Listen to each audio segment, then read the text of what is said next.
All right, good to go. Yes, sir. All right, so first and foremost, we give our praises and glory to Yahweh, Bahashem, Yahushai, Bahashem, Kakwadash. And the one is the Apostle Jim Ruba. So unto the faithful men as always continue doing the work of the Lord. All right, so Lord willing, you see, we're about to continue the Bible series. This will be, because like, you know, pretty much the scriptures, like the books, you know, you can, what's it called? Pretty much group them. Can't think of the damn word right now, but because right now, you know, the first 5 books, laws. Right now, the books that we read recently was all like history books, and now the next, which is gonna be the book of Job, right? Carter Water, and the next book gonna be Job, and then you know Psalms, probably that's more the wisdom, and then you gonna go back to the prophetic books, and then of course Apocrypha, so on and so forth. So you know, this one is Esther. And addition to Esther, we're going to add them together. You know what I'm saying? So, Lord willing, we can start with this article. We're just going to get like an overview of the time and everything like that. And the timeline. Then we can actually go into the story. But for the article, whoever reads it, I put it in the Telegram. If you can just skip the first 2 paragraphs and then go to where it says the timeline. And then we can read that. All right. Mm-hmm. So we got it. So we have editingwriter.com. Obviously, it's talking about the book of Esther, and we're going to jump down to the paragraph or bullet point of the timeline. The book of Esther occurs over a 10-year span. The years are 483 BC to 473 BC and take place between chapters 6 and 7 of the book of Ezra. The timeline breaks down this way. Persian King Xerxes decides to throw a riotous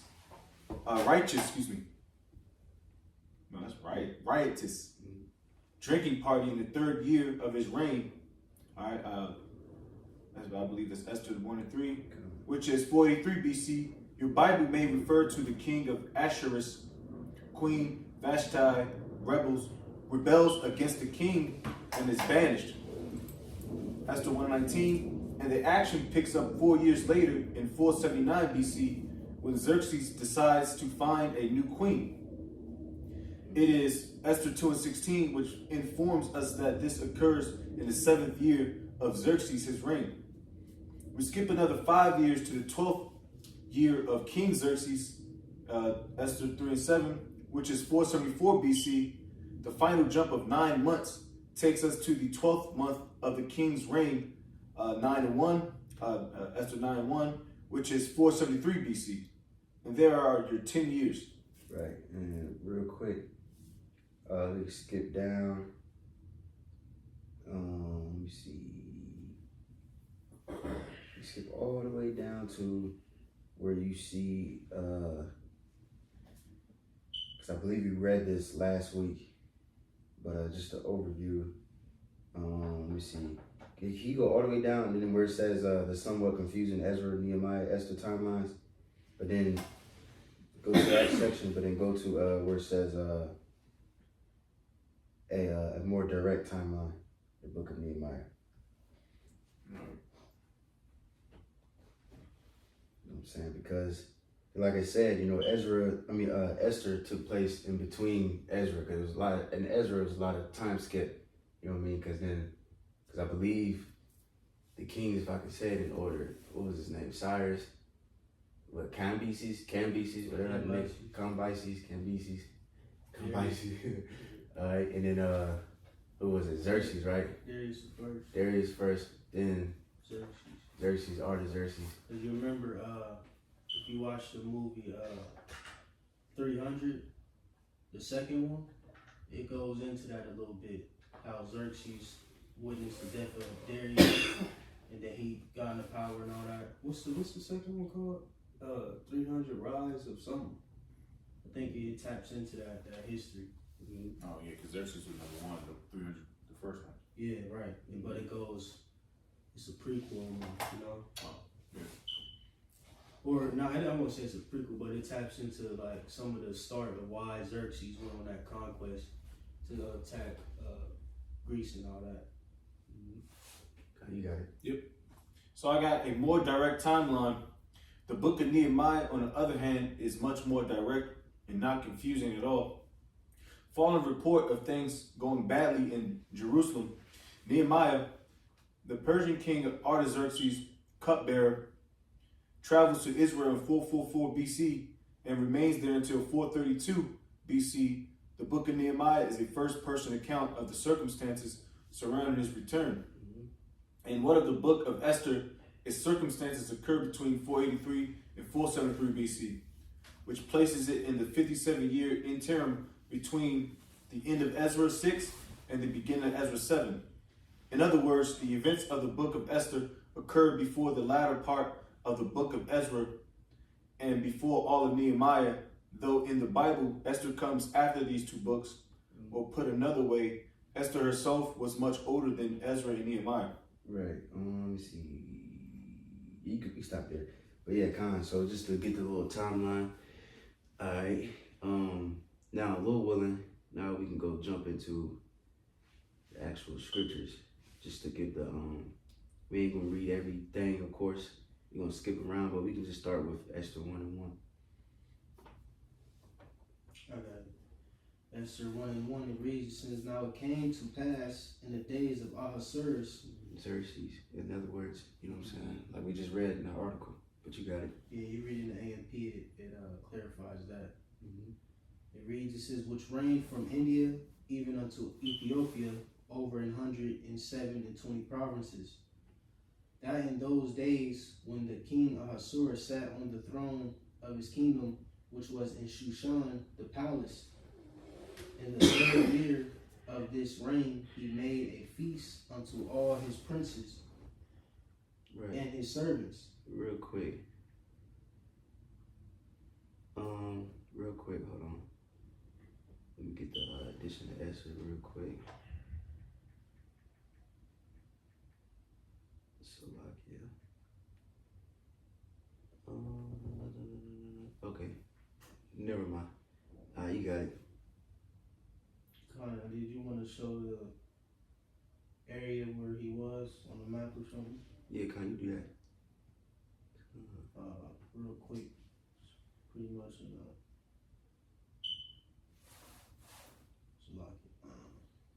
just, for the image.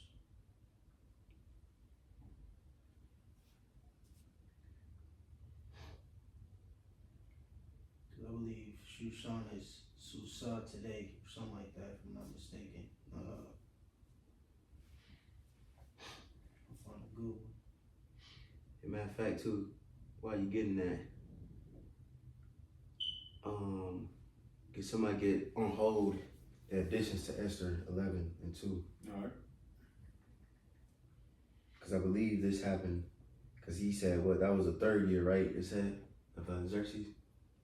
When you read Esther? Mm-hmm. Right, and so before that, if you read the additions to Esther, Mordecai, he had a vision before that on the second year of Xerxes, so that happened before that. And I just want to read that, just for sure what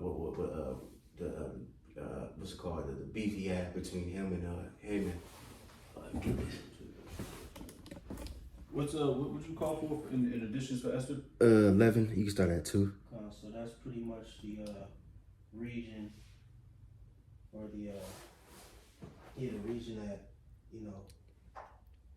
Xerxes ran over in that day, and like it here as it goes, Shushan, near the Persian Gulf, so you get an idea when it's at, in the time, during that time, then what you got up here, Asia Minor, so you could kind of get an idea of what's going on, going, stretching west, further into Asia,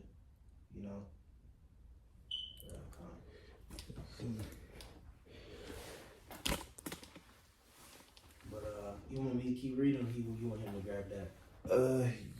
Yes. Addition to Esther only go up to 7. No.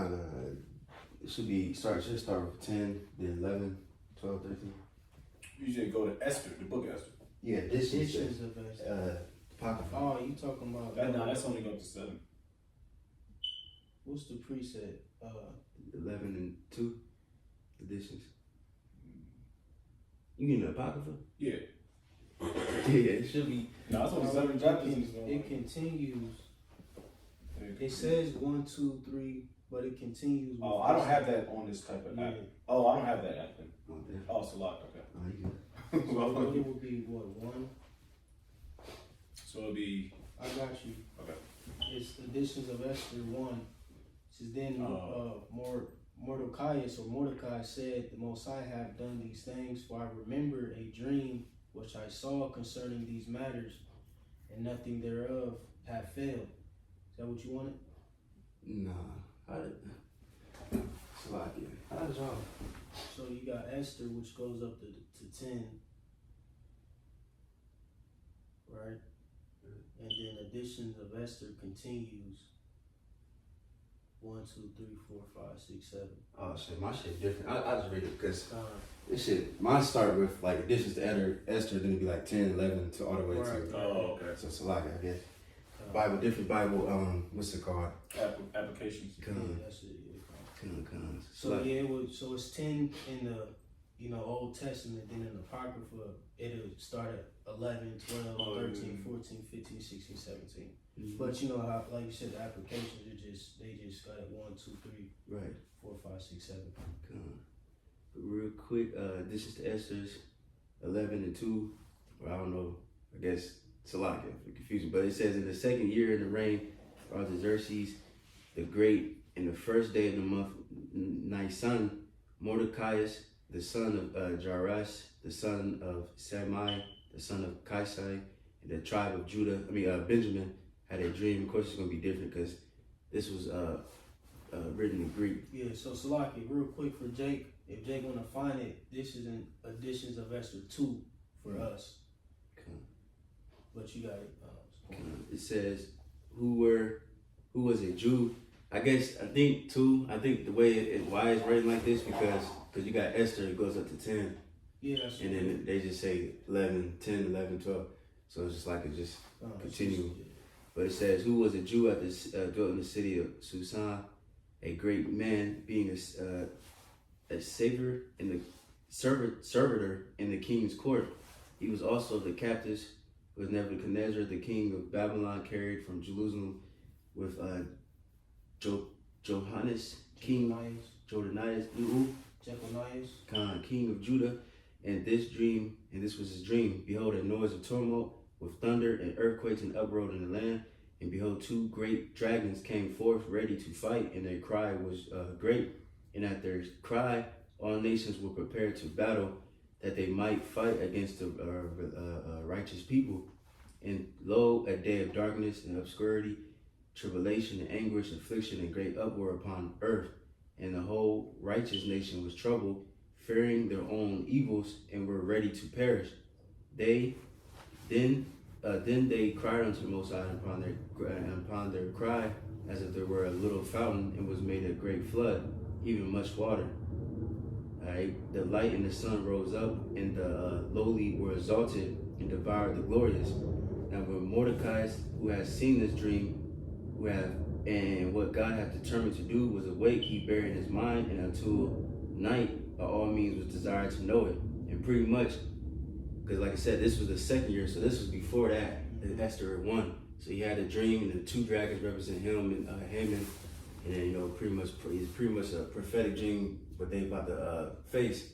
And that water, he explains it, I believe, in chapter 13 or something. It explains that water goes into Esther. You know what I mean? Pretty much shows how she gonna pretty much save the nation. But I just wanted to get that real quick so you can, make sure you get the timeline correct. But you can go back to the Esther. Esther 1 and verse 3, it says, in the 3rd year of his reign, he made a feast unto all his princes and his servants, the power of Persia and Media, the nobles and princes of the province being before him. When he showed the riches of his glorious kingdom and the honor of his excellent majesty, many days, even 180 days. And when these days were expired, the king made a feast unto all the people, that were present in Shushan the palace, both unto great and small 7 days, in the court of the garden of the king's palace, where were white, green, and blue hangings fastened with cords of fine linen, and purple to silver rings and pillars of marble. The beds were of gold and silver upon a pavement of red and blue and white and black marble. That shit beautiful, you know what I'm saying? Hey, if heathen can have this glorious kingdom, you know, how much more ours, you know what I'm saying? But anyways, you got it. God, it reads, and they gave them drink in vessels of gold, the vessels being the diverse one from another, and royal wine in abundance, according to the state of the king. And the drinking was according to the law, none did compel, for so the king had appointed to all the officers of his house, that they should do according to every man's pleasure. Also Vashti, the queen, made a feast for the women in the royal house, which belonged to King Ahasuerus, Xerxes, on the 7th day, when the heart of the king was merry with wine. He commanded Mehuman, Biztha, Harbana, Bigtha, and Abagtha, that Zethar and Carcass, the 7 chamberlains that served in the presence of Ahasuerus the king, to bring Vashti, the queen, before the king with the crown royal, to show the people and the princes her beauty, for she was fair to look on. Right, fair means beautiful, so she was a very beautiful woman. She got it. But the queen Vashti refused to come at the king's commandment by his chamberlains. Therefore was the king very wroth, and his anger burned in him. Then the king said to the wise men, which knew the times, for so was the king's manner toward all the new law and judgment. Right, so she disobeyed a direct order, you know what I'm saying? Like, and then it's embarrassing too, in front of everybody too, like, you know what I mean? So that's why it's about to happen, what's about to happen. But you got it.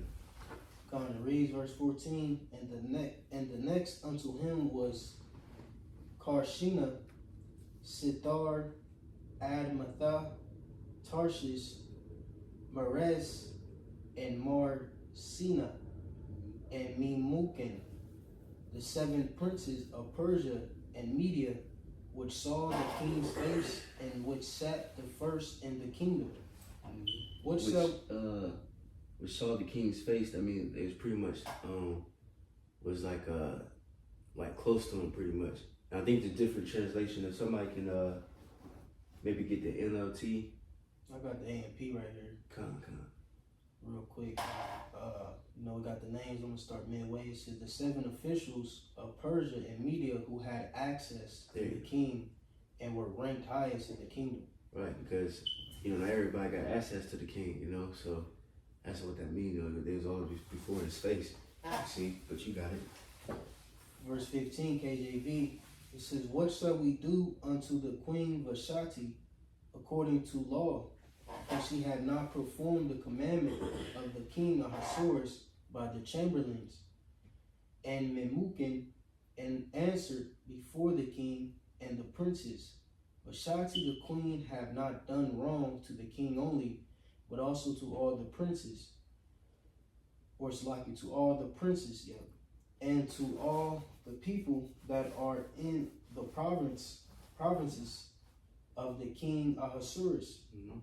For this deed of the queen shall come abroad unto all women, so that they shall despise their husbands in their eyes, when it shall be reported, the king Ahasuerus commanded Vashti the queen to be brought in before him, but she came not.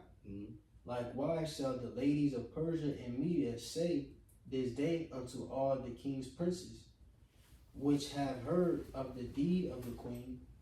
Thus shall there arise too much contempt and wrath. Right, real quick, can we get as the servants, show us the office, kings, or, yeah, Because if the king own wife won't listen to him, then how much more the rest of the nation?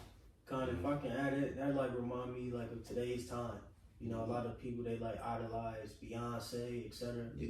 But that's because what Edom hasn't put a halt on the actions of women in this day and age, and they go after Cardi B's, Beyonce, Nicki Minaj's, and act accordingly because they feel that if this woman who's in power can do something of that degree, then I can, But back then in the ancient world, they weren't having that shit. Even the boy Trump, his wife, you can tell that bitch hate that man. You know what I'm saying? And on camera, numerous times, he tried to grab her hand. She would smack it, shoo him away and shit. Look at him in disgust. If my wife ever did that to me on TV in front of everybody, man, she won't be my wife no more at all. I'd replace her the next day. She would be another younger, better looking woman. You know what I'm saying? Which this man did. But somebody got that? Yeah. Sirach 10, I'm gonna start at the top. It says, a wise judge will instruct his people, and the government of a prudent man is well ordered. As the Real quick, it says well ordered. So it's ordered. That shit was out of order, and then it like I said, you seen that with her, then the other women gonna do it, the children gonna start doing it, everybody gonna the men is gonna look at it like this nigga weak as hell, can't even control his own household. Anyways, you got it. Con agrees, verse 2. As the judge of the people is himself, so are his officers. And what manner of man the ruler of the city is, such are all they that dwell therein. Right. So your ruler, whatever spirit he's on, your people gonna take on that spirit. You know what I'm saying? So that's why that was very crucial that they had to do that. To set an example. Even King David did something similar to that. His wife was tripping. He had to put her away. I ain't gonna give you no more children, or no children. You know what I'm saying? This what you gotta do. Because if you don't put a woman in her place, then she gonna take an inch and she gonna take a mile, man. Like real talk. Facts. You know what I'm saying? That's why if you dealing with a woman, you gotta set up a standard. You gotta have certain standards and certain boundaries that she cannot cross. And if you allow her to do that, even if it's small, she gonna go crazy. And get all disrespectful, and so fuck all that. But anyways, you got it. We jump back or keep going? Oh yeah, Esther, yeah. Gone. Back in Esther, the first chapter, in the 19th verse, or Salakia,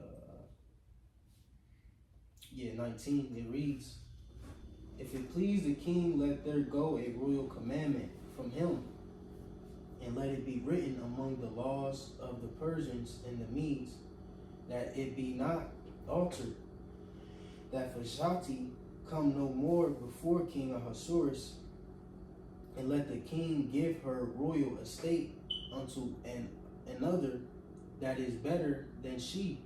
And real quick, if I can just add, I know I'm saying Ahasuerus, but if you go to dictionary, for Ahasuerus and the BLB, it goes into just being a chief. Like I said, just a common biblical name or title. But if you go to Easton's Bible Dictionary, just real quick for the viewers, it says there are 3 kings designated by this name in Scripture: the father of Darius the Mede, mentioned in Daniel 9. This was probably Cyaxares, known by the name in profane history, the king of Media and the conqueror of Nineveh.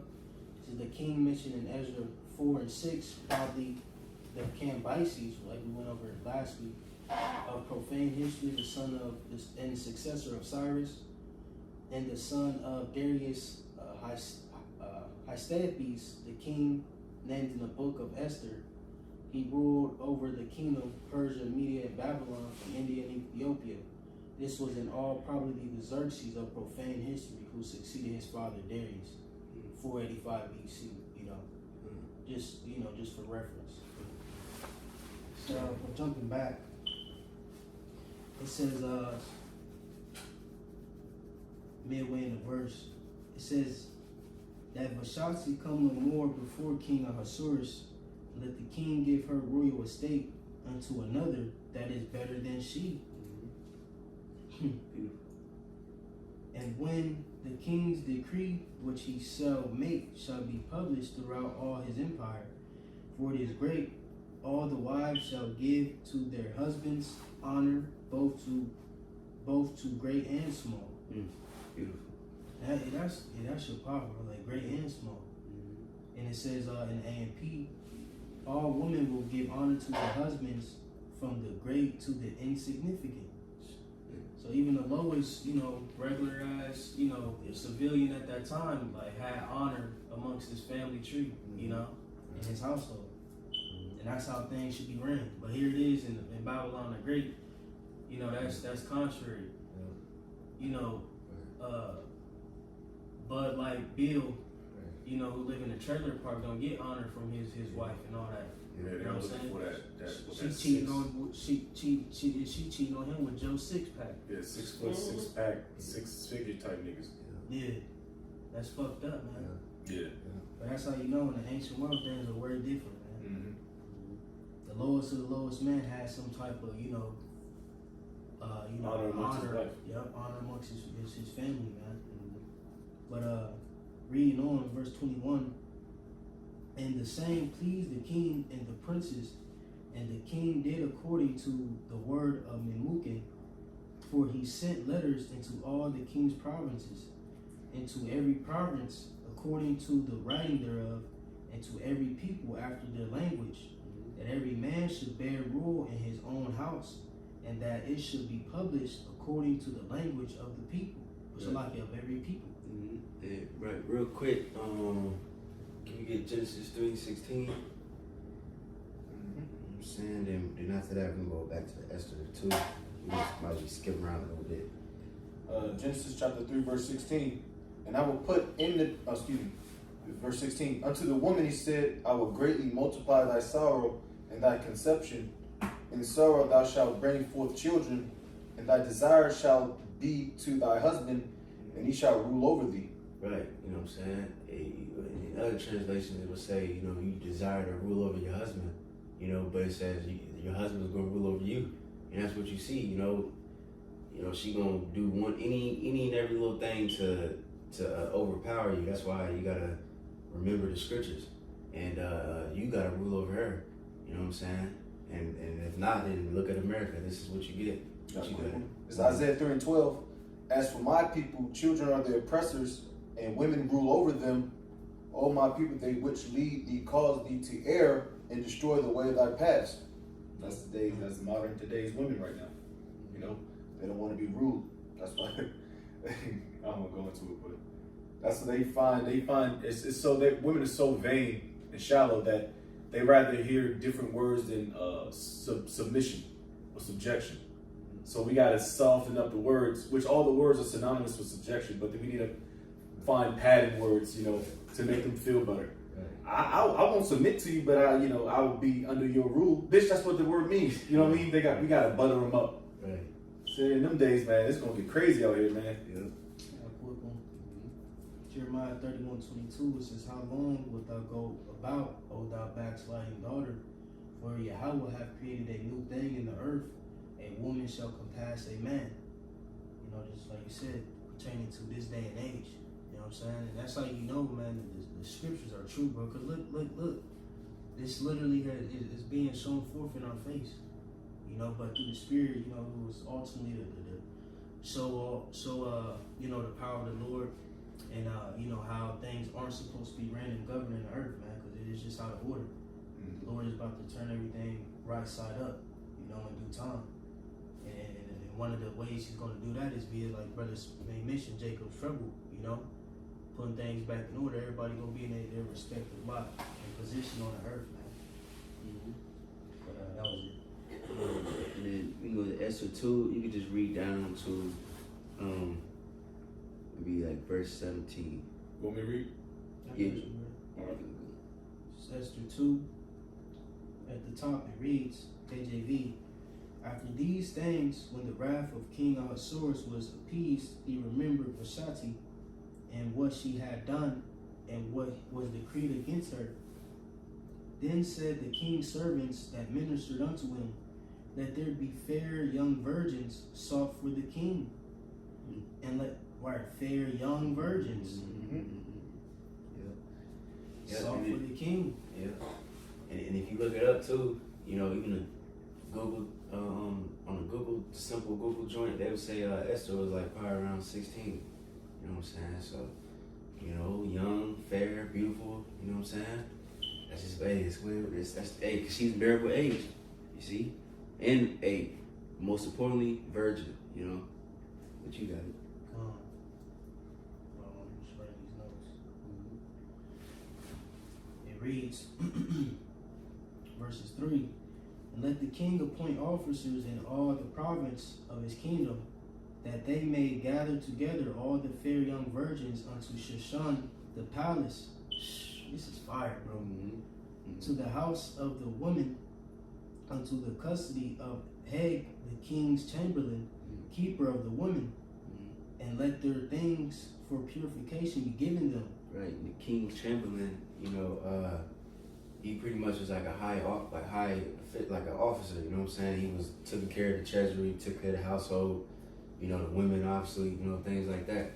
You know what I'm saying? So Keeping things in order. right, because you think about it, you a king. You know what I mean? You probably got so many wives and children. You ain't gonna be thinking about all that. You can't be doing all that shit all day long. You know what I'm saying? You gotta have, you know, order and have these people over these people, stuff, things like that. Point stuff because he's still as him being the king, he's still in charge of the military, the army. Yeah. So he got a lot of stuff going on. Yeah, it's order, bro. It's ancient order. And this goes to show you, man, like, just think about us in our kingdom. We're going to have chamberlains. You know what I'm talking about? Like, be a, you know, fucking, you know, whatever tribe, you know, tall like him, like, he going, you know, out of each tribe, you know, or each nation. Right. You know, you got Chamberlain out of Ham, Chamberlain out of Elam, Chamberlain out of Moab. You know, you know what I'm talking about? Y'all, you know what I'm saying? The most highest ranking Hamite in your kingdom. Exactly. Or your palace, so to speak. And it's beautiful because he said what all the women from all these different provinces and stuff. So think about it, you have all kinds of shapes and sizes and different languages, different accents. Man, shit. Hey, bro, that's why, like, the elders and, you know, apostles on down, you know, tell brothers for years, like, hey, man, we gonna have our pick of the litter here soon. You know, so all the Waymen who done, you know, who done shitted on you, you know, you know, shunned at you, talk shit about you. Even now, to this day, you got women who call us grapists and all that, following after these wicked leaders. Hey, bro, we gonna have the pick of the litter here soon, bro. It's gonna be like tryouts, like American Idol. Yeah, exactly, bro.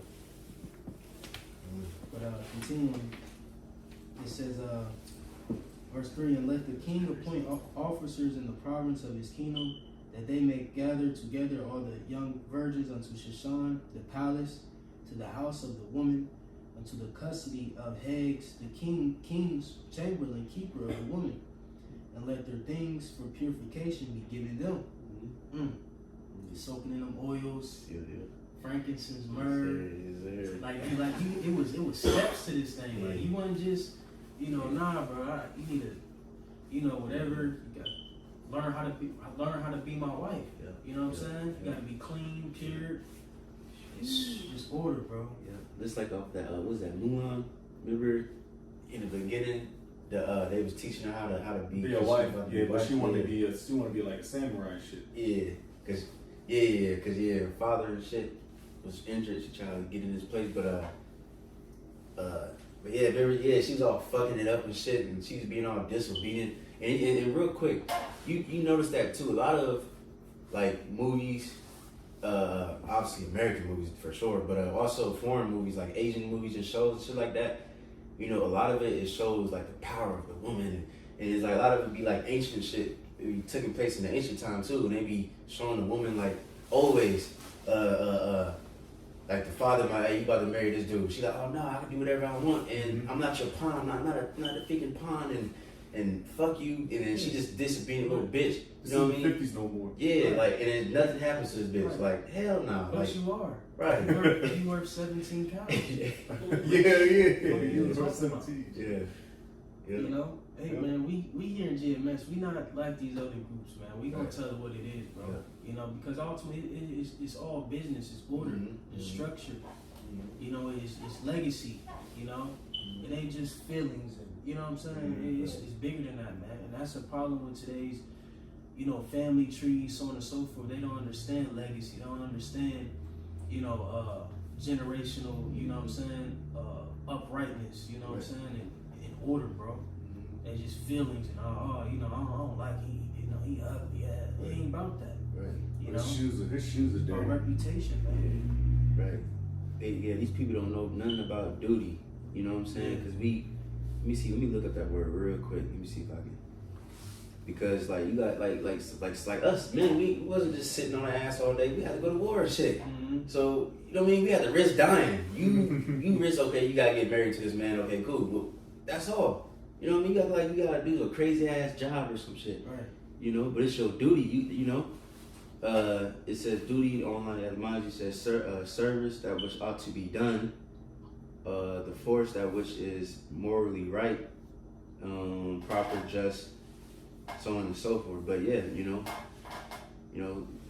but in America there is no duty. It's just everybody just do whatever the fuck you want, you know. But them days is coming to an end. Oh yeah. But you got it. It reads, verse 4, and let the maiden which pleaseth the king be queen instead of Vashti. And the thing pleased the king, and he did so. Right, and this goes to show that men want no sense then. Mm-hmm. You know? Right. Get this witch out my face, man. Right. Get a new witch. Yeah. You know? Easy, man. Yeah. Verse 5, it says, now in Shushan, the palace, there was a certain Jew whose name was Mordecai, the son of Jair, the son of Shani, or Shemai. It says the son of Kish, a Benjamite, Mm-hmm. who had been carried away from Jerusalem with the captivity which had been carried away with Jeconiah, king of Judah, whom Nebuchadnezzar, the king of Babylon, had carried away. Mm-hmm. And he brought, and I just go to show you, like in reference, Jeconiah, because you know, the brothers going into it, the three different, you know, besieging periods, you know, when, you know, certain of the Jews are getting exiled, you know, and doing them different time periods, you know. So, you know, he was in particular doing that the time when Jeconiah was made king after his father, Jehoiakim, you know. Verse 7, it says, and he brought up Hadassah, that is Esther, his uncle's daughter, for she had neither father nor mother, and the maid was fair and beautiful, whom Mordecai, when her father and mother were dead, took for his own daughter. Mm-hmm. Right, so of course that's the two main Israelites that's in this story, you know, very important, you know, so that's why I don't know why, but it's just like, when I read the scriptures and then like, it says the name of the whoever's in that story, like introduces them and stuff, I don't know, it's like a beautiful thing, like it's like a movie, or a script, you know, like a movie that be showing what happens and shit, and then it goes to the scene with the main characters, and you know what I'm saying, if you know what I'm saying. Mm-hmm. But anyways, you got it. God and what Esther means star, right? Yep. And Hadassah is like myrtle, which is like I think like a flower, like a type of flower. That's a beautiful name. It's like an aromatic. Real quick, you look at The mortar tree? myrtle. It says an evergreen shrub, which has glossy aromatic foliage and white flowers, followed by purple, black, and oval berries. Mm. That's the thought. Hadassah? You got the Hebrew? Hadassah. Oh yeah, I just said it in the. So what it would be? Hadassah. Chadasa, because it's a Chadasa ha. Chadasa. Real quick, I'm gonna try to lift this plane up. If you don't mind. You up on the thing? Come on. Yeah, that's your mom, bro. And all these names, they mean something. Yeah. As it's not just you. Oh, I'm gonna name my son Pookie. Fuck this Pookie What mean. that mean?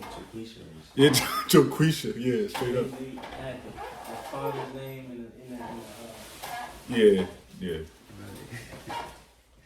so that's what it looked like. That's beautiful. Mm-hmm. Look at Esau down there. That's nice. They smack. Yeah, that's nice. It'll go closer. That's even more beautiful. Boy, yeah. Yeah. Oh, And it looked like a star.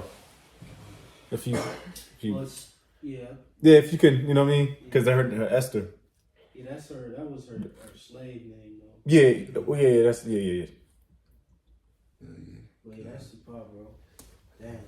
It's so many like different trees and stuff out there. They just don't even know about, bro. Yeah. But continuing on, verses 8, KJV. So it came to pass when the king's commandment and his decree was heard, and when many maidens were gathered together unto Shushan the palace, to the custody of Hegah, that Esther was brought also into the king's house to the custody of Hegah, keeper of the woman. So I'm thinking of I don't know if Jake's seen that. What's that movie? Damn. Emperor's New Groove. Yeah. Remember that scene where all them women and God lined up? He was choosing like, no, he was a little mo or something. He's like, no. But it was a line of sexy ass women. You know what I'm saying? He could have chose anyone he want, or he could be like, hey, I want all of you. You know what I'm saying? So just picture that. Just imagine all kind of women just lining up, walking into the, you know what I mean? He just king off. You know what I'm saying? Fly all gold and shit. You can just choose whatever the fuck you want. You know what I'm saying? They feet and shit. Yeah. Probably, yeah, because you probably got, you got your what's it called, your preference. You might like shorter girls, you might like taller girls, whatever you like, you know what I'm saying? It's crazy, it's beautiful. But you got it. It reads, it says that Esther was brought also into the king's house to the custody of Hegah, keeper of the woman, and the maiden pleased him, and she obtained kindness of him. And he speedily gave her things for purification, with such things as belonged to her, and 7 maidens which were met to be given her. Right, so she had 7 what's it called, servants. You know what I'm saying? So, and you're gonna do that too in the kingdom. All wives and little daughters and shit. You can have little servants that you go with you everywhere you go. You know, you see. Hold your dress up or whatever else. Yeah. Well, that was like more like 1800s and all that, but. They show you that even like doing with Esau, like they had different maidens and all that. Doing the Victoria. Do their hair and hold their dress up while they walk, and you know what I'm saying? Fetch them water and tea and whatever they need. Right, so you women out here complaining, bro, y'all don't even know how good y'all about to have it in the kingdom. Yeah. They think they just gonna be oppressed and subject to, they are gonna be subject to us, but they just act like this is just gonna be miserable being a sister wife. Right. Man, you gonna have maidens and servants and getting your nails done, getting your hair done, and all that, bro. Your hair. Yeah, like real hair, not an Indian's hair. Yeah. Not a horse's tail. Like all that's about to come to you women, bro. That's like, man, you women are so, what they say, short-minded, man. Because it's not in front. Because they lack faith. Yeah. That's the biggest thing. Like I'm about to have all that, bro. Like, You tell a bitch that. yeah. But where is it at now? Yeah, right. He Yeah. wants to be independent. Yeah. Because Esau got in the ear like, nah, you don't need that. Right. You be your own bad bitch. Yeah. So we gonna have our Chamberlain men's, and you can handle this, and that. And I want tikka masala. I want orange chicken. Orange chicken is crazy. Lamb. Whatever, bro. Just speaking through the spirit. You gonna have your little Moabite witch who can do your nails. The Hamite witch who could do the what's the one small braids and shit. Was it box braids? Box braids.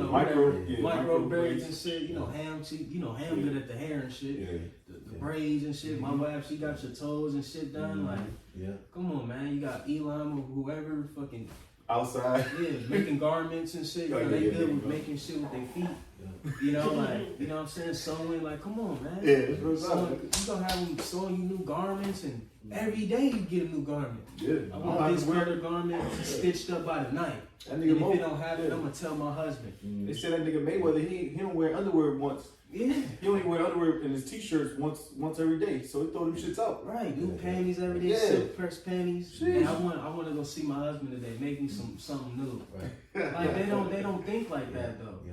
Maybe some perfume or Yeah, something. come on, man. You gonna have all that different perfumes and shit. Perfume galore. Come on, man. Like, Yeah. just think about that's right. a woman love her closet. Yeah. Man, come Man, on. what? What? That closet's gonna look crazy. That's bro. gonna All be types wild. of dresses, and you just gonna have servants in your closet making shit at, you know, with all types of fabric.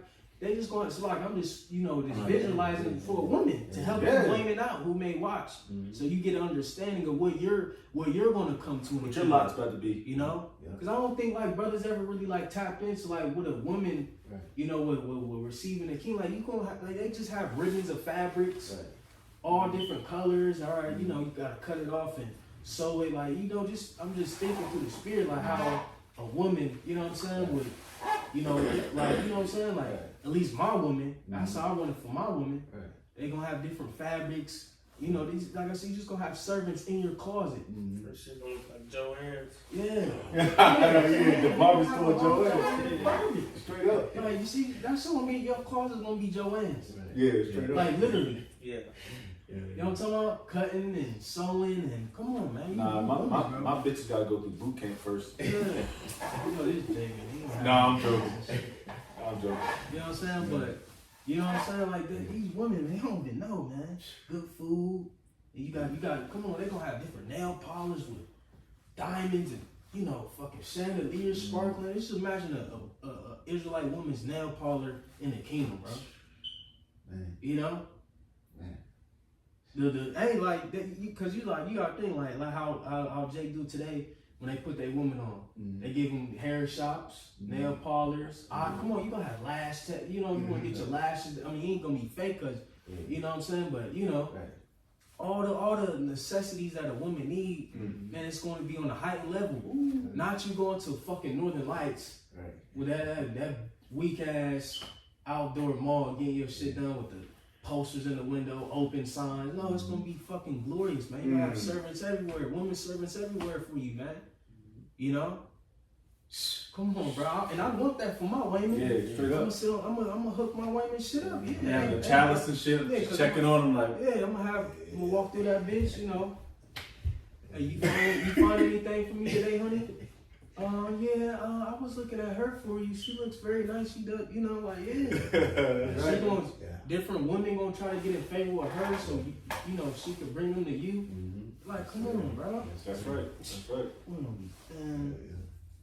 Man, hey, bro, our conversation is in heaven, bro. We keep saying that, bro. That's right. That's right. That's how we see things, bro. You got Ham build her parlor up and her Joanne fabric warehouse. You know what I'm talking about? Like with all the different opals and Ooh, I got it. sapphire. Like, come on, man. And our just imagine your building just for you to have servants in the sew and make garments on a fucking day, bro. You know? Can we get that?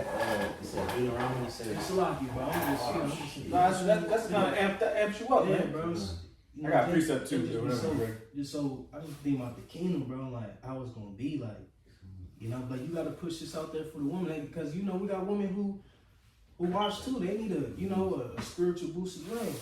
But it's like, Can you get that Deuteronomy after you where it says the sole of her feet won't touch the ground? I think it's Deuteronomy 28, I believe. But you can go ahead with yours. I'll find that real quick. Right, because then we have servants picking her up. What's that? I forgot what it's called. Like the little, the little ancient thing. Where it's like a big ass seat. And It's a chariot, pretty much. Yeah, kind of. It's a wheelless chariot. Yeah. But I don't have no niggas around. I ain't gonna. I'm joking. God. But it ain't gonna be like that though. God. Yeah, that's fly. Then on the way y'all getting it. Then on top of that, just to add on to the vision. You gotta have vision. Your woman will have hella children, so then her servants can help her. You know what I'm saying? She wanna go walk around by herself, or go out with you. Maybe go go out on a so-called date with her husband, you know, king, you know, hey, leave kids with them and the servants take care of them, you know, there's so many benefits, Oh yeah. you know. Anybody got that? 28, verse 56. It says, the tender and delicate woman among you, which would not have ventured to set the sole of her foot upon the ground, for delicateness and tenderness, her eyes shall be evil toward the husband of her bosom. That's the curses. Right. But it said what? Her foot won't even touch the ground for delicateness, because a woman's supposed to be delicate. She should be polished, clean, and pretty, smelling good. Mm-hmm. You know what I'm saying? And like I said, her foot won't even touch the ground because they was being carried by servants and you know or things like that. You want to get your feet dirty, shoes. You know what I mean? And that's gonna come back. You know what I'm saying? That's gonna come back in a I don't say the real way. You know what I'm saying? In a real way. Right, smack. You know? But guess what? We ain't gonna be the one serving you. We gonna have servants doing it. You know what I'm saying? Yeah. But you found what you yeah.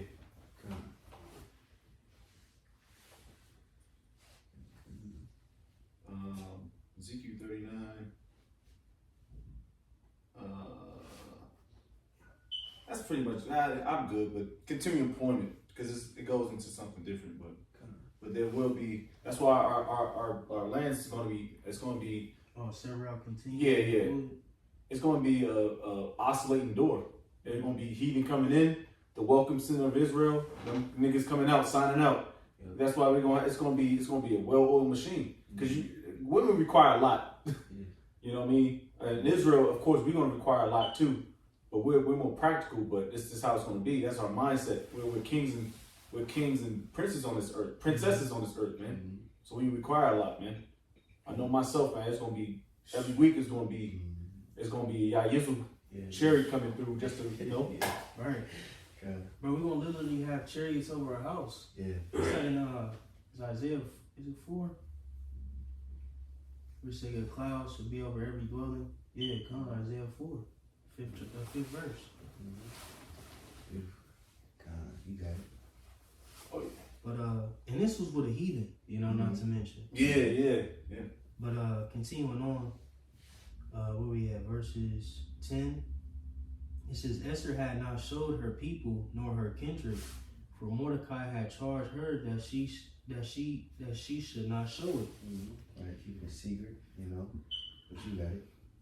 And Mordecai walked every day before the court of the woman's house to know how Esther did and what should become of her. Right, man. You know it's beautiful too. Probably have water fountains and all kinds of flowers and shit, man. You know, just paint the image in your head. You know, but you got it. This is now when every maid's turn was come to go into the king Ahasuerus. After that she had been 12 months, according to the manner of the woman. For so were the days of her purification accomplished. 12 months, a whole year, being trained. And, you know, real quick, if I read in A&P, verse 12, it says, now when it was each young woman's turn to go before King Ahasuerus, after the end of her 12 months, under the regulations for the women, for the days of their beautification were accomplished as follows. Beautification, that's beautiful. I like how they read that right there. Yeah, that was fly. You know, So they learning how to stand upright, how to dress, how to speak, you know, all that, and it's gonna go into further. How to eat in front of other people. Damn, that's fly. Yeah, that's the spirit. Cause I was thinking that too. Like, cause you gotta think now this woman, she in the midst of nobles and stuff like that. Yeah. You know, nobles. You know, they ain't just like, you know, they got a thing about themselves. They ain't just all slunched over. You know, maybe the what's the shit called? Like the food, the forks. I don't know. The salad fork, the soup spoon. Yeah. It's just like the movie with my shorty Anne Hathaway, the Princess Diaries. Yeah, they always get like a bitch from New York. she has like heirlooms. And she come in and she's from New York. Everything's dirty. She don't know how to eat. You know what I mean? Yeah. Those movies always pop up, but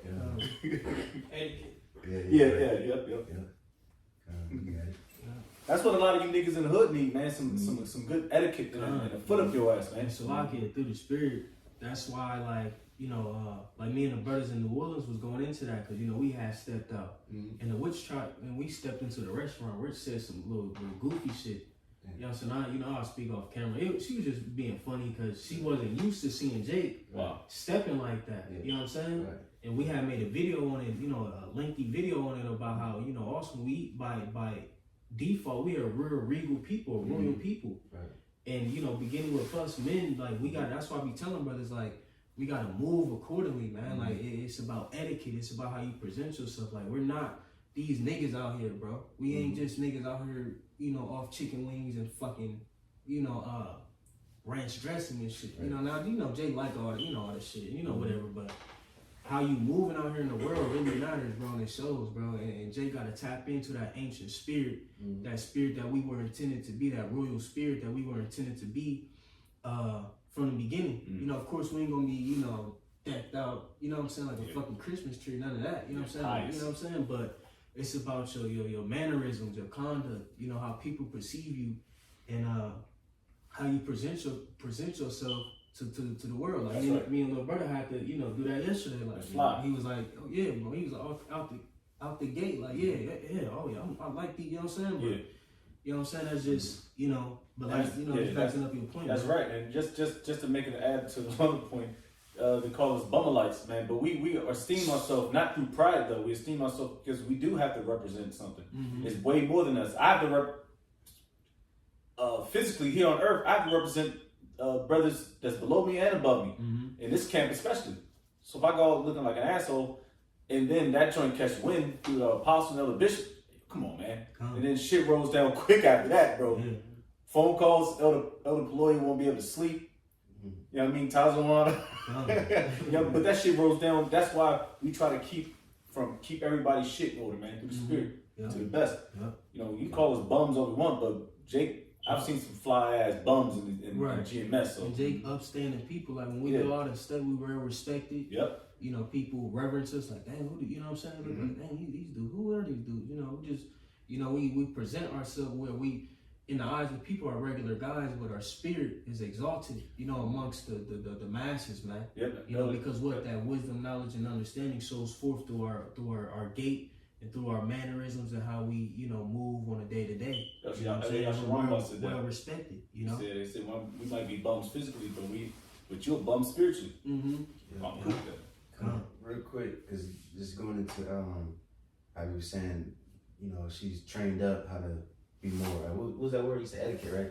Yeah, learning etiquettes and how to, carry yourself. Real quick, this is Sirach 41, and where's it at? 16. It said, "Therefore be shamefaced according to my word, for it is not good to retain all shamefacedness, neither is altogether approved in everything."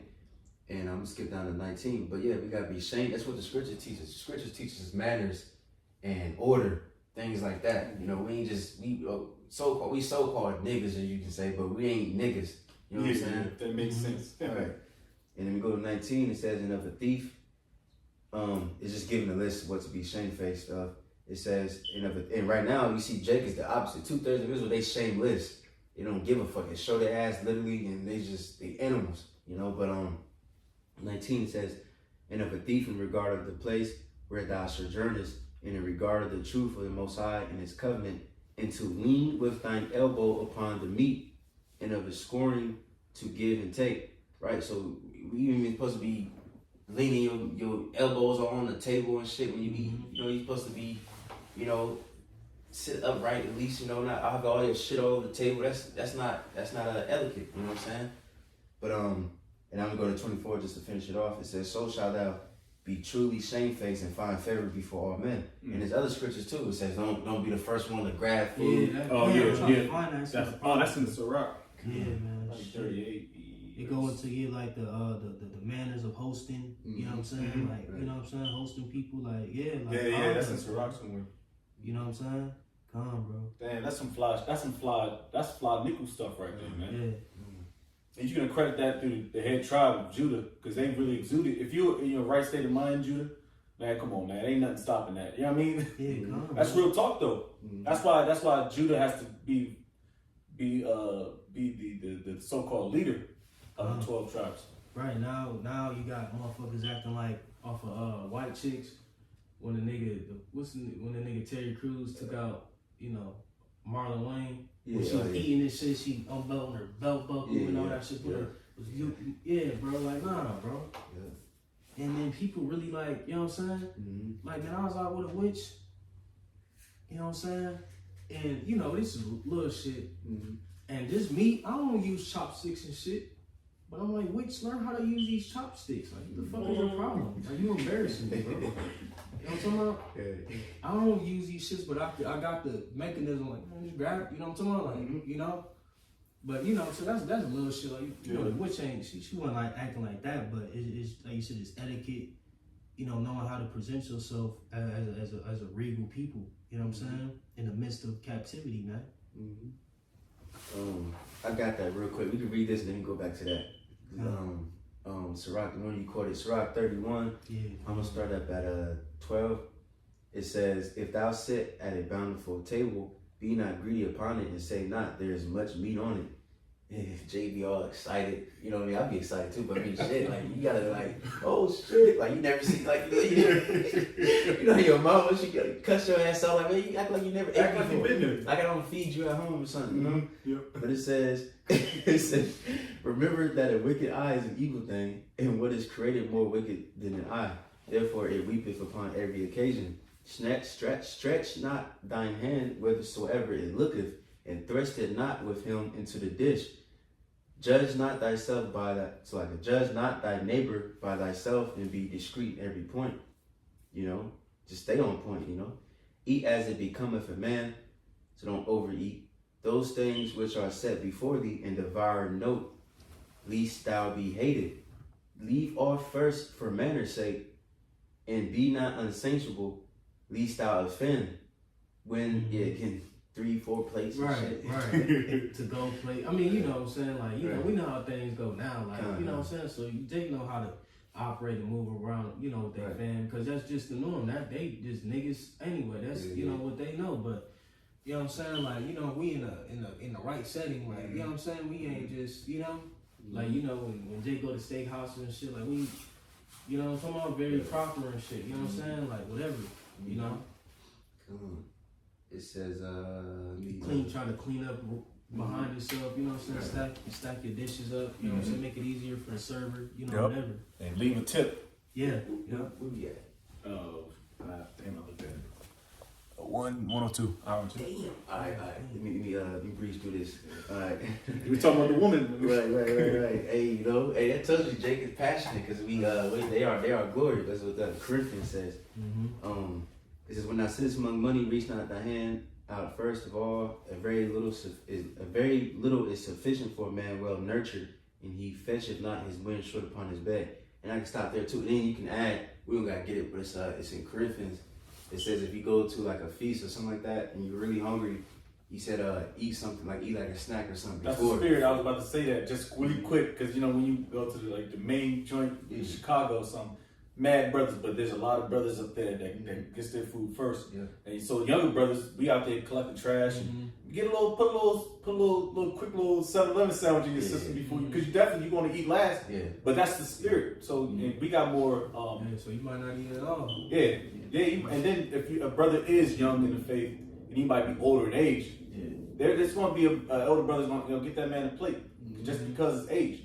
So there's ways around it, you know, and that shows a lot of discipline, man, and high standards, man. I love that, man. You seen the apostle get his plate, man. He chilling, man. Yeah. But now we taking the spirit. This is, bro. This is kingdom building, bro. Like, you know, this is all in through the spirit. Like, even just going through this, you know, it's based upon Esther, but it's a lot that you can pull from this ancient time period and apply it to, you know, what we got going on now, what we are approaching, you know, in the kingdom, man. You know, so Lord, I believe this edifying as hell, bro. This is real, bro. This is us, you know. But let me jump back. Yes, sir. Okay, finishing out Esther 2:12. It reads, it says, "Where the days of their," in the middle of the verses, is "where the days of their purification accomplished, to wit 6 months with oil of myrrh, and 6 months with sweet odors, and with other things for the purifying of women. So she's sitting in them oils like, and it's just like when you soak something or marinate, it's like she marinating. Right. Yeah. Bro, the witch, she ain't no witch, but bro, he had women marinating in oils. Man. So that means, so that means, like Jake marinate chicken. Yep. That's that that seasoning and all that get up in there, that flavor up in there. Yeah. So you rubbing on it, it's just embedded in her skin, bro. That is sick. Yeah, That is sick, bro. Yeah. That's fly. Good, That's boy. how you do it, man. Yeah, and nowadays you got women that are marinating seafood boils. Oh, That's why that box be all, and their hygiene be bad. pH off. Page all. Smell like weed and shit. Yeah. Hell yeah, no weave Right. and weed, man. Yeah, you got weave smell. Oh yeah, Oh, that man, burn, bro. yeah. FTs. Now Black and Miles. Oh man, That's nasty work, bro. disgusting, man. Verse 13, it says, Then thus came every maiden unto the king, whatsoever she desired was given her to go with her out of the house of the women unto the king's house. Hey, what he said? Yeah, Shamar would say, "Hey, it ain't tricking if you got it. If you got it, she got, she got everything she desired. Come. What more do you want? You know what I'm saying? But you got it." Verse 14, in the evening she went, and on the morrow she returned into the second house of the woman to the custody of Sheshagaz, the king's chamberlain, which kept a concubine. She came in. So it was like levels. Like, all right, this is the first level. Yeah. It was like waves of like courses you had to go through to get to the king, bro. Yeah. That's order. So she going through. She went to he gay, and now she going to Sheshagaz, the king's chamberlain, another chamberlain, which kept the concubines. She came in unto the king no more, except the king delighted in her, and that she were called by name. Right. So that's another order right there. Now the woman just gets all in your face and like, God, sometimes you want to be around your woman, but sometimes it's like, oh my goodness, like go away for a minute. You know what I'm saying? But with her, she couldn't approach him unless she was summoned. You know what I'm saying? Now try to do that. You know what I mean? These women ain't gonna give a fuck. She gonna try to get in your phone and shit. Like, man, it's just all that shit evil, man. But you got it. It says, now when the turn of Esther, the daughter of Abihail, the uncle of Mordecai, who had taken her for his daughter, was come to go in unto the king, she required nothing but what Haggai, the king's chamberlain, the keeper of the woman, appointed. And Esther obtained favor in the sight of all them that looked upon her. So Esther was taken unto King Ahasuerus into his house royal in the 10th month, which is in the month Tebeth, in the 7th year of his reign. So it's a time skip because I think it started with like third year? Third year. Now it's 7th, So it's a whole process, It says, the king loved Esther above all the women, and she obtained grace and favor in his sight more than all the virgins, so that he set the royal crown upon her and made her queen instead of Vashti. Right, because they ain't nothing like Jake, period. You know what I'm saying? And she was better than all them women, you see. But you got it. It says, then the king. I'm my fault. We can. Let me see. Matter of fact. Okay, yeah. So let's just finish this out, and then kind of. I was gonna skip it, but never mind. You got it. So then the king made a great feast unto all his princes and his servants, even Esther's feast. And he made a release to the provinces and gave gifts according to the state of the king. And when the virgins were gathered together the second time, then Mordecai sat in the king's gate. Esther had not yet showed her kindred nor her people, as Mordecai had charged her. For Esther did the commandment of Mordecai, like as when she was brought up with him.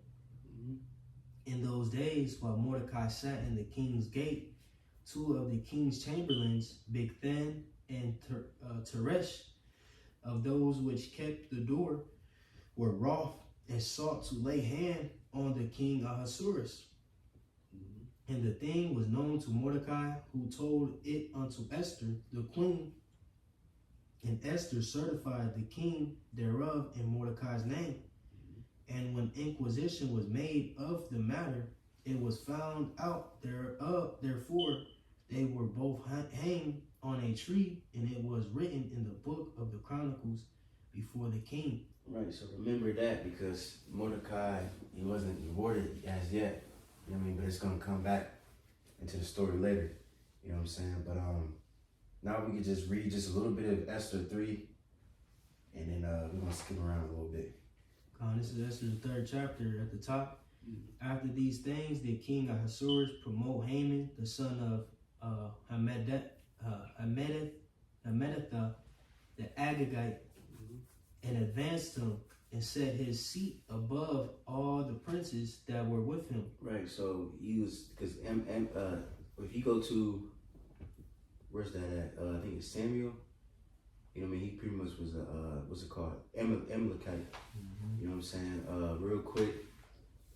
Just real quick. Let me see. Can we just get real quick 1 Samuel 15 and 20 just to prove that?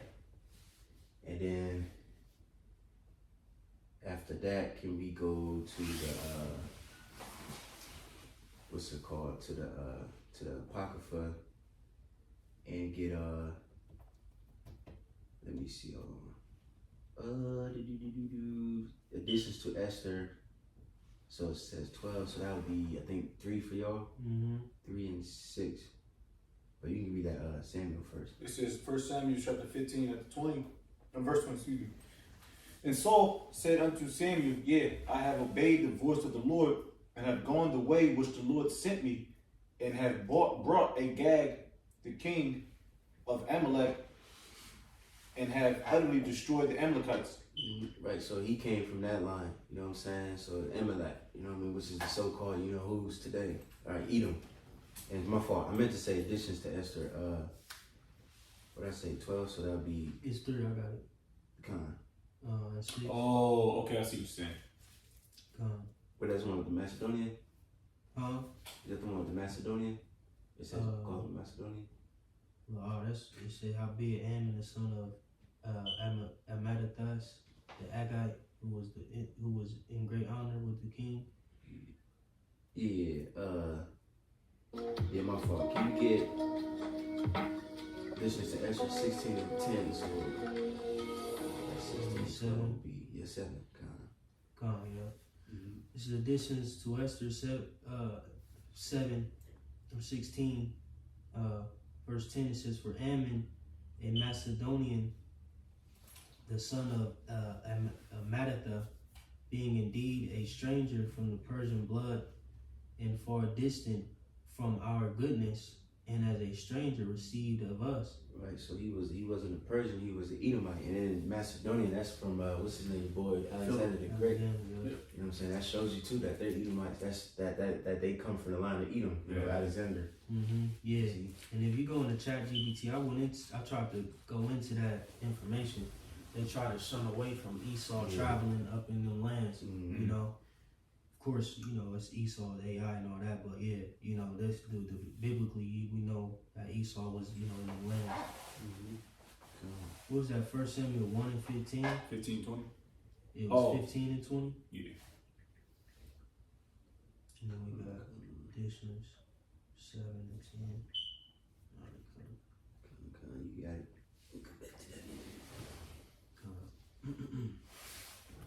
It reads, Esther 3, verse 2, it says, And all the king's servants that were in the king's gate bowed and in reverence Haman, for the king had so commanded concerning him. But Mordecai bowed not, nor did him reverence. Then the king's servants, which were in the king's gate, said unto Mordecai, Why transgresses thou the king's commandment? Now it came to pass, then they spake daily unto him, and he hearkened not unto them, that they told Haman to see whether Mordecai's matters would stand, for he had told them that he was a Jew. Mm-hmm. Right, so he didn't bow to Haman, you know, and now he's saying he's a Jew, and then they probably obviously knew that history between the Jews and your boy Emelech, you know, and then they gonna start complaining about the Jews because, you know, all throughout history they always looked at us as we just a rebellious people, but you know we don't want to serve men, we want to serve the Most High, you know, but you got it. It reads, verse 5. And when Haman saw that Mordecai bowed not, nor did him reverence, then was Haman full of wrath, and he thought scorn to lay hands on Mordecai alone, for they had showed him the people of Mordecai. Wherefore Haman sought to destroy all the Jews that were throughout the whole kingdom of Ahasuerus, even the people of Mordecai. Right, that's typical Esau. You know, probably got red and shit, mad as hell. And one Jew or one J, he get mad at one J, he want to kill all the goddamn Jews. Like, goddamn. Just like, what was that, Ptolemy Philopator? When they didn't allow him into the holies of holies. I don't know if Jake remember that in that Daniel. You know, he went back to Egypt and put hell on all the Jews. You know what I'm saying? He branded them with the brand of Dionysus and all that. Sought to kill them. You know what I'm saying? Those who ain't come in league with him. You know, just fuck shit, man. It reads, verse 7, in the first month, that is the month Nisan, in the 12th year of King Ahasuerus, they cast Pur. That is the lot before Haman from day to day and from month to month to the 12th month, that is in the month Adar. Right, and that's, you know, that's where you get the Pur means lot, you know what I mean? That's where you get the word Purim, you know, and you know, Lil Will is gonna explain it again later, but you know, just keep that in mind. But you got it. It reads, and Haman said unto King Ahasuerus, there is a certain people scattered abroad and dispersed among the people in all the provinces of thy kingdom, and their laws are diverse from all people, neither keep they the king's laws. Therefore it is not for the king's profit to suffer them. If it please the king, let it be written that they may be destroyed, and I will pay 10,000 talents of silver to the hands of those that have the charge of business to bring it into the king's treasuries.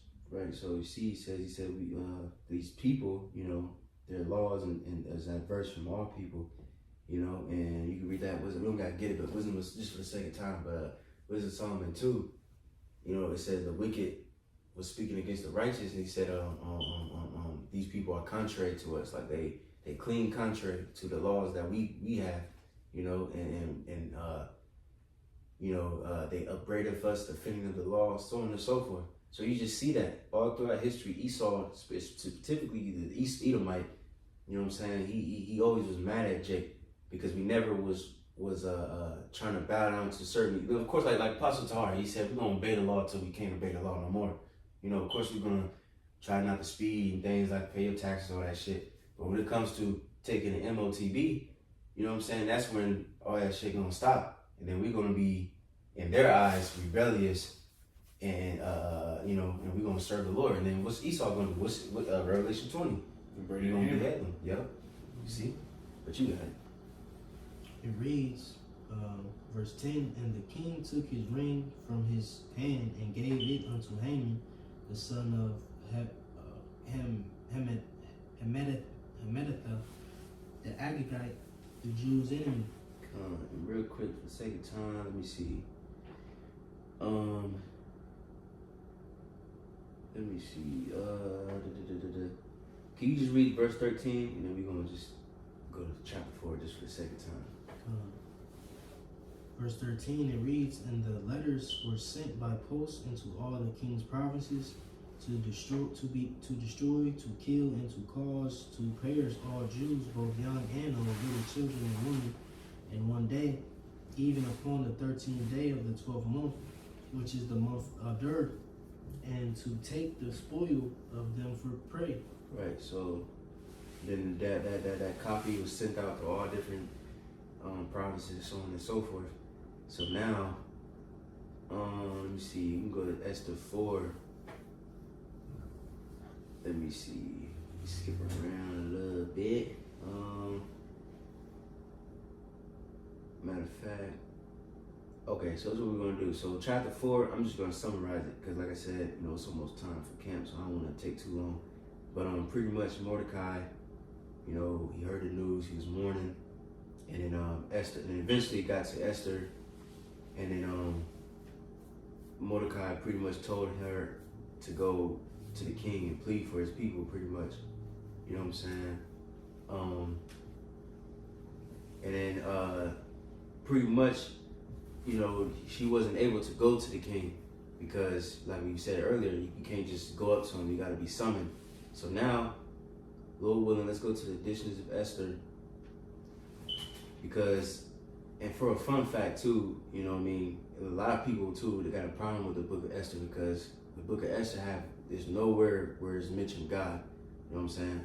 But in the editions of Esther, you know what I mean? So, obviously still the scriptures, but if you go to editions to Esther, let me see, 13. So for y'all, what would that be? 4. Can you go to 4 and then can you start at 8? Just real quick. This is Mordecai. So when he heard the news, this is what his prayer was. You know what I'm saying? But you got it. This in the verse 4 or 13 for some. Then Mordecai thought upon all the works of Yahweh and made his prayer unto him, saying, O Yahweh, Yahweh, the King Almighty, for the whole world is in thy power. And if thou hast appointed to save Israel, there is no man that can gainsay thee. For thou hast made heaven and earth, and all the wondrous things under the heaven. Thou art Yahweh, for Lord of all things, and there is no man that can resist thee, which art the Lord. Thou knowest all things, and thou knowest Yahweh, that it was neither in contempt nor pride, nor for any desire of glory, that I did not bow down to proud Ammon or Haman. This is why I could have been content with good will for the salvation of Israel, to kiss the soles of his feet. Right. So in other words, he could have been like, well, let me kiss the soles of his feet just so we won't be destroyed. Yeah. But he was like, hell no, I'm gonna serve the Lord, But you got it. Right, that's in our law. Bow down to, because he's like looking out like a god and all that shit. Right. It says, but I did this that I might not prefer the glory of man above the glory of the Most High. Neither will I worship any but thee, O Yahweh. Neither will I do it in pride. But then the nations will look at us like, no, you being proudful.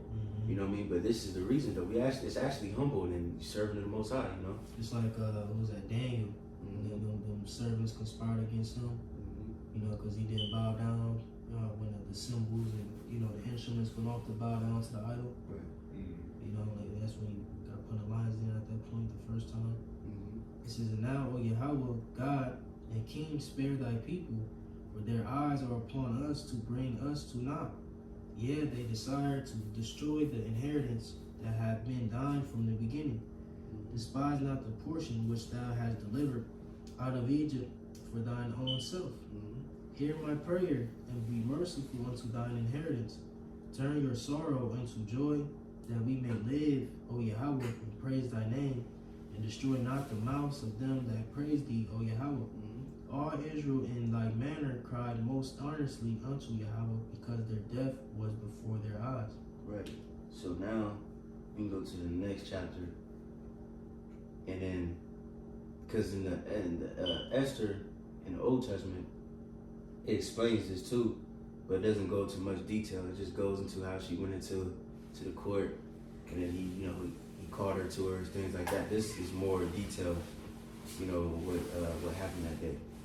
But you got it. Edition of Esther 5 or or 14 for some. Queen Esther also, being in fear of death, resorted unto Yahweh, and laid away her glorious apparel, and put on the garments of anguish and mourning, and instead of precious ointments, she covered her head with ashes and dung, and she humbled her body greatly, and all the places of her joy she filled with her torn hair. And she prayed unto Yahweh God of Israel, saying, O my Lord, thou holy art our King, help me, desolate woman, which have no helper but thee. For my dangers in mine hand, from my youth up I have heard in the tribe of my family that thou, O Yahweh, tookest Israel from among all people, and our fathers from all their predecessors, for a perpetual inheritance, and thou hast performed whatsoever thou didst promise them. Right, real quick, Salaki. So, Jake can read that in her own time. I meant to go to the next chapter. She's pretty much praying. But I'll go a little bit to the next chapter. The edition of Esther 6, at the top, or would be 15 for some, says, And upon the third day, when she had ended her prayers, she laid away her mourning garments and put on her glorious apparel, being gloriously adorned. After she had called upon the Most High, who is the beholder and savior of all things, she took 2 maids with her, and laid the one she leaned as carrying herself daintily, and the other followed, bearing up her train. Spirit of Esther. Yeah. Spirit. And she was ruddy through the perfection of her beauty, and her countenance was cheerful and very amiable, but her heart was in anguish for fear. Go that word ruddy. Yep. Just say, like Esau controversy. Right, yeah. She just look beautiful, She's young. beautiful, man. Right. Says, then having passed through all the doors, she stood before the king, who sat upon his royal throne, and was clothed with all his robes of majesty, all glittering with gold and precious stones, and he was very dreadful. Man. It's a fucking heathen. Yeah. Just imagine when Jake got lightning and shit. You come into our throne, we just sitting out. You know what I'm talking about? Like, Right. what's his name? Thanos or fuck. Yeah. No, this the other nigga, Adam. Black Adam. Oh, yeah. Yeah, shoot, the niggas. He like Oh, Superman. yeah. You know, Rock, with spiritual power. Yeah. You know what I'm talking about? Yeah. Lightnings and thunderings and shit. You know what I'm talking about? Like, you gonna see the wedge. Right. Yeah. You know what I'm talking about? They glistening. Yeah, the wizards all glistening and shit. Yeah. That shit was crazy. That was a beautiful movie. He said, you gonna see the wizard.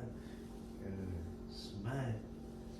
It says, then lifting up his countenance that shone with majesty, he looked very fiercely upon her. And the queen fell down and was pale and fainted, and bowed herself upon the head of the maid that went before her. Right, Slaki, just for reference, because they give you a glimpse of Xerxes in the movie 300. He wasn't all effeminate and shit like that, bro. You know what I'm saying? Bald and shit. He had hair. He had a beard. You know what I'm saying? How you look all fierce and shit with no beard? Yeah, with no beard in your face. You know what I'm saying? It says, then lifted up his countenance that shone with majesty. He looked very fiercely upon her. And queen fell down and was pale and fainted. She was scared. Yeah. That's fire. That's really show you, like, man, these were real men back then. You know what I'm saying? Yeah. What you look at a nigga today and slap him? Yeah. How dare you? Yeah. Yeah, you probably about to cuss that. Not bitch, but you probably about to cuss her ass out. Like, what? Then you see she fell and, he showed mercy on her, And bowed herself upon the head of the maid that went before her. This is real, man. We're going back to that, bro. Then, and this, like I said, is heathen, bro. It says, then the Most High changed the spirit of the king into mildness, who in a fear leaped from his throne and took her in his arms till she came to herself again. This is like some movie shit. Yeah, right. Oh, no. Yeah. Garments flapping and shit. Right. Man. It said to right, he He holding her and shit, you know, she all fainted in hell and shit. He pressing her and shit, trying to wake her up. My darling. And comforted her with loving words and said unto her, Esther, what is the matter? I am thy brother, be of good cheer. Thou shalt not die, though our commandment be general, come near. Right, real quick, just for, like, if you somebody's confused, you say I'm thy brother, like, you know, that's, if you read Tobit, he said that to his wife too, like, you know, you are my sister, like, hey, sister, what's wrong? You know, because that's what, you know, your wife is like your sister, you know, not literally, you know. It's your companion. Right. It says, and so he held up his golden scepter and laid it upon her neck. That shit glorious right there. You know, tap that bit right there. You know that? Alright. Alright. This was, man, we just do that dessert to man. He tripping, man. And so he held up his golden scepter and laid it upon her neck and embraced her and said, speak unto me. And said she unto him, I saw thee, my Lord, as an angel of the Most High, and my heart was troubled for fear of thy majesty. For wonderful art thou, Lord, and thy countenance is full of grace. She buttered him up. And as she was speaking, she fell down for faintness. She got active. I want to see this, bro. Yeah. Definitely. It says, then the king was troubled, and all his servants comforted. You know, he probably was smacked like. Yeah. Smack this shit. It is. He all concerned as shit. You know what I'm saying? Oh, shaking her. Oh, good job. Oh, man. Smack. That was it? You read that? Okay. Alright, come. So now, real quick, let's go to Esther. Go back to the Esther 7. Not that hold on, you guys. I jumped it.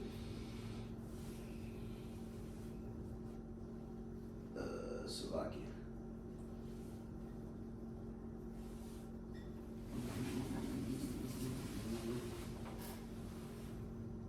Alright, let's just get Esther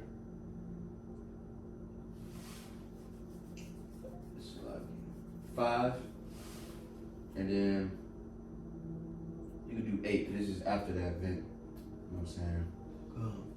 Esther 5 and 8, it says, if I have found favor in the sight of the king, and if it please the king to grant my petition and to perform my request, let the king and Haman come to the banquet that I shall prepare for them, and I will do tomorrow as the king hath said.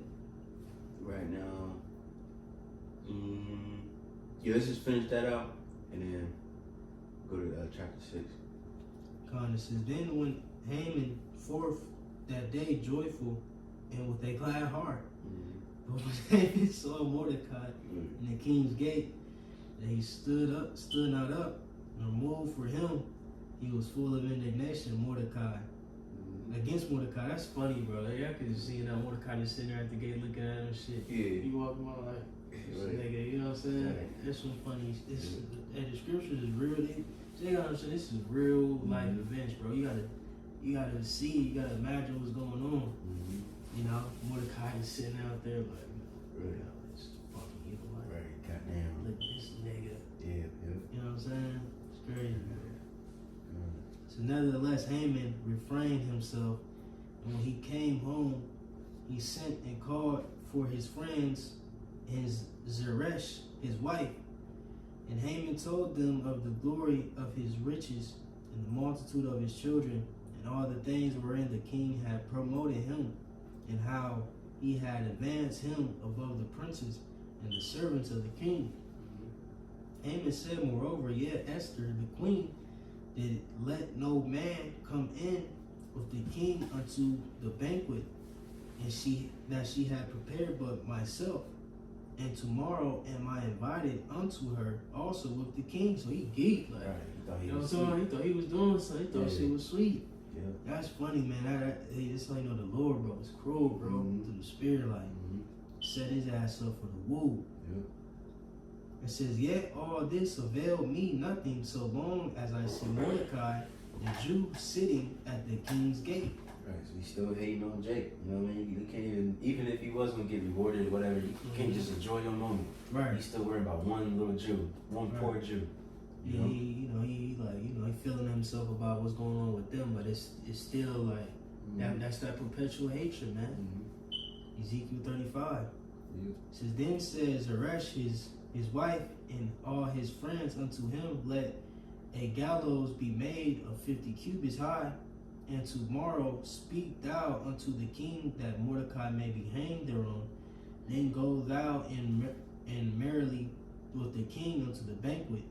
And the thing pleased Haman, and he caused the gallows to be made. Right. So see, now they about to get set up. You see, now she wife talking, now he talking in his ear, now he get even more proud, you know what I'm saying? But now the Lord about to do a switcheroo on him and have it the other way. So now we can just get Esther 6, and you can skip down to 5 or 6.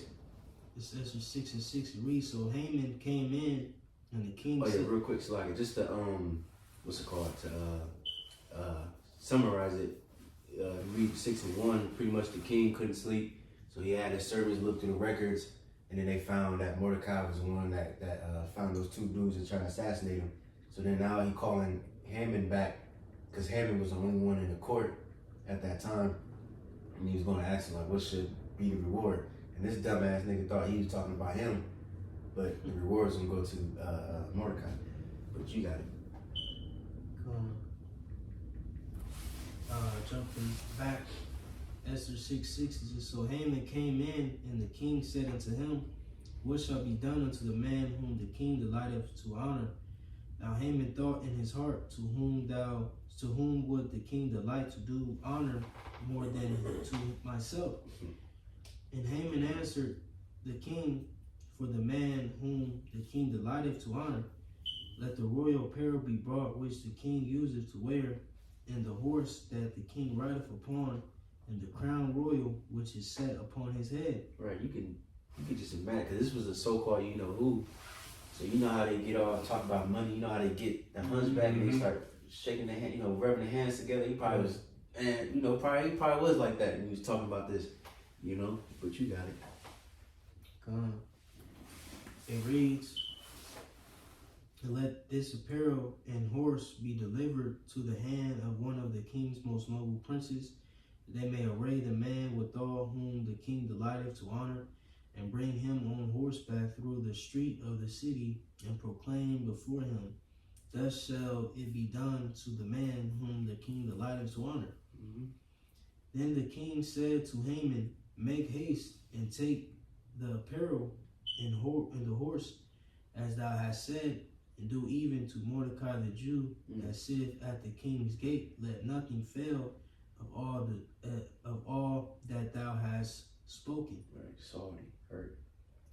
Then took Haman the apparel and the horse, and arrayed Mordecai, and brought him on horseback through the street of the city, proclaimed before him, thus shall it be done unto the man whom the king delighteth to honor.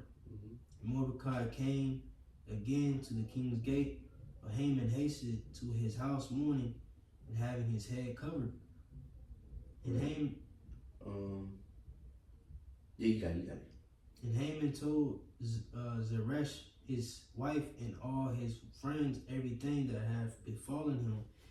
Then said his wise men and Zeresh his wife unto him, if Mordecai be of the seed of the Jews, before whom thou hast begun to fall, thou shalt not prevail against him, but shall surely fall before him. And while there were yet taken with him, came the king's chamberlains, and hasted to bring Haman into the banquet that Esther had prepared. Right, so now we go to Esther 7. And let's get to the point. We can go to 6, because pretty much at the banquet, the king asked her, Esther, what do you desire, things like that. You know what I'm saying? And this is her answer. Now she about to set up Haman. You got it. Esther 7 and 6, it says, and Esther said, the adversary, the enemy is this wicked Haman. He probably looked up, smacked. Right.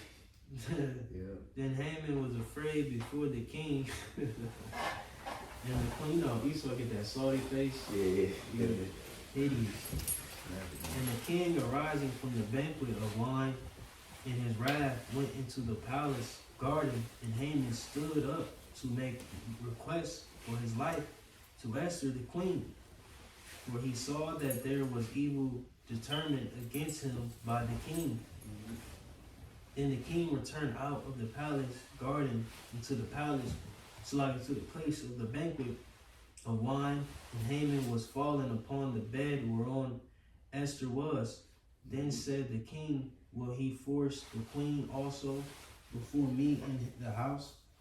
As a word went out of the king's mouth, they covered Haman's face. Right. And man, threw that bag over his head. Mm-hmm. It says, keep going. Is that it? The last verse? Nah. Oh, come on, you keep going. It says, and Harbana, one of the chamberlains, said before the king, behold also the gallows 50 cubits high, which Haman had made for Mordecai, who had spoken good for the king, standeth in the house of Haman. Then the king said, hang him thereon. Right, like you said, was speaking good for the king. He remembered, what I'm saying, when Mordecai left that tip. Right. So they hang Haman on the gallows that he had prepared for Mordecai. Then was the king's wrath pacified. Right, so see, now, what's that scripture that, you don't gotta get it, but, if you dig if you dig a hole for somebody, you will fall into it. Mm-hmm. Haman fell by his own plan. You know what I'm saying? And the Lord promoted Mordecai.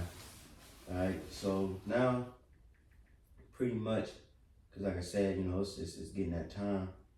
Well, what chapter? You chapter 7, right? Well, chapter 8 now. Okay, con. So, I'm pretty much gonna, what's it called? Summarize some of it. So, pretty much the king asked her, what else you want? You know what I'm saying? And then, pretty much, hold up. I'm trying to type it in real quick. How you spell Perum? P-U-I-M. Come on, the water. So let's go to Esther 9. And you can you can start at 1, but we're gonna skip around a little bit.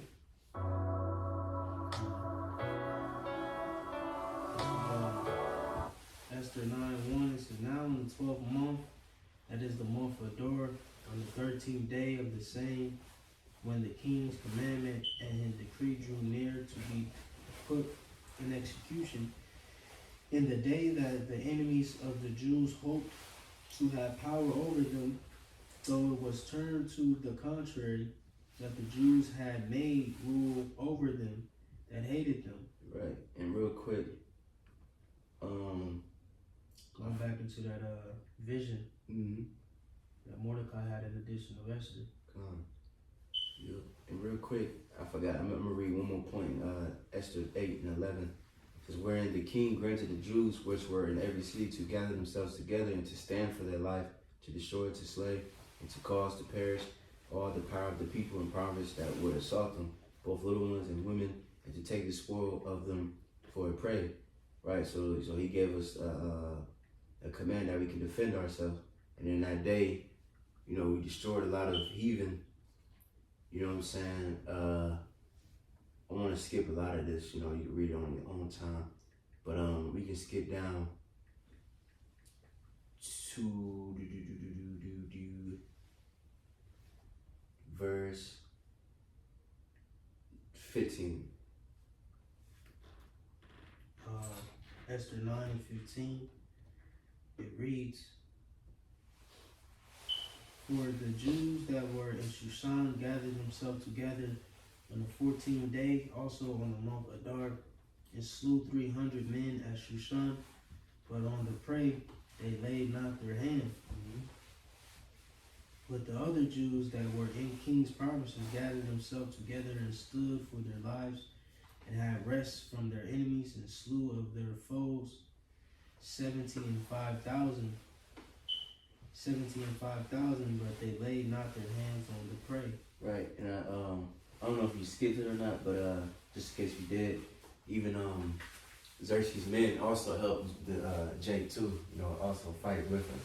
You know what I'm saying? In certain places, you know what I'm saying? But you got it. Cause this was like, you gotta remember, this was the decree over all the provinces. You say you had 127, so you know the letters got sent out. But you know what I'm saying? You know, the new letters came through once Haman's plan got destroyed. Right. Keep going. Yep.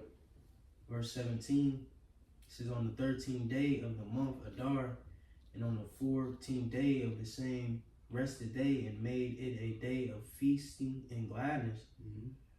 But the Jews that were at Shushan assembled together on the 13th day thereof, and on the 14th thereof, and on the 15th day of the same they rested, and made it a day of feasting and gladness. Therefore the Jews of the villages that dwelt in the unwallowed towns made the 14th day of the month Adar a day of gladness and feasting, and a good day of sending portions one to another. It's lucky, bro. And you know, just a while back, like Jake, you know, going into like the whole high holy days, like these high holy days, a lot of them represented us being delivered from our enemies and the Lord destroying masses of people, bro. Passover, Purim, you know, even in Hanukkah, you know what I'm saying? Like this was us getting the victory over our enemies. So where's the love at? You know what I'm saying? Concerning these other nations. And there's literally high holy days based upon us destroying them. Dedicated to us, you know, getting a victory over them. That are not celebrated in the church at all. You know? Yeah, straight up. But they'll celebrate New Year's Eve, Christmas, and then even Halloween. Right. Crazy. Come on. Can you skip to 24? Come on.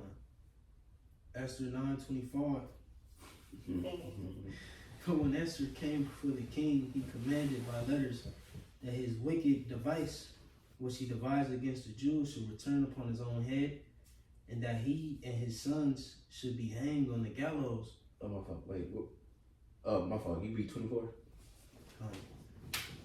Esther 9:24 says, because Haman, the son of Hammedatha, the Agagite, the enemy of all the Jews, had devised against the Jews to destroy them, and had cast that is the lot, to consume them and to destroy them. It wasn't in 12 months he did it, if I'm not mistaken. It said, I forgot. he's casting lots.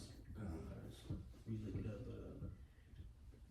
25 says, but when Esther came before the king, he commanded by letters that his wicked device, which he devised against the Jews, should return upon his own head, and that he and his sons should be hanged on the gallows. Wherefore they called these days Purim, after the name of Pur. Therefore, for all the words of this letter, and of that which they had seen concerning this matter, and which had come unto them. Right. We can stop there, you know, just to show you the history of Purim. No, how you say it? Purim. Purim. It says, let's just read chapter 10. It's only 3 verses, and then we can end it there.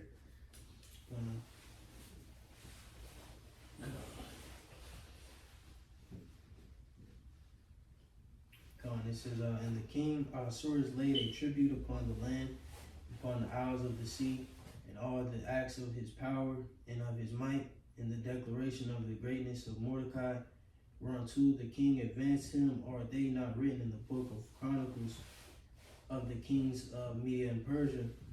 For Mordecai the Jew was next unto King Ahasuerus, and great among the Jews, and accepted of the multitude of his brethren, seeking the wealth of his people and speaking peace to all his seed.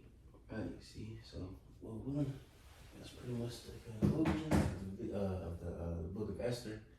You know, beautiful story, the Lord deliver us. And Lord willing, you know, he gonna deliver us again from Amalek one more last time. You know what I'm saying? Because this man, it's the same shit. Thousands of years later, he still wants to destroy all the Jews, all the Israelites. You know what I mean? But the Lord ain't gonna allow that. It was a year. 12 Come. months. Yep. Come. He was casting lots. He said day after day, month after month, Come. to conspire to kill the Jews. So it's like a mockery. Somehow. Right. Yeah. So yeah, Lord willing, hopefully that was edifying. We give all praise and glory to our Shem, Thanks to Pastor Jim, Pastor Ruel, Shalom to the faithful men, those who continue to the Lord. I will say Shalom. Shalom.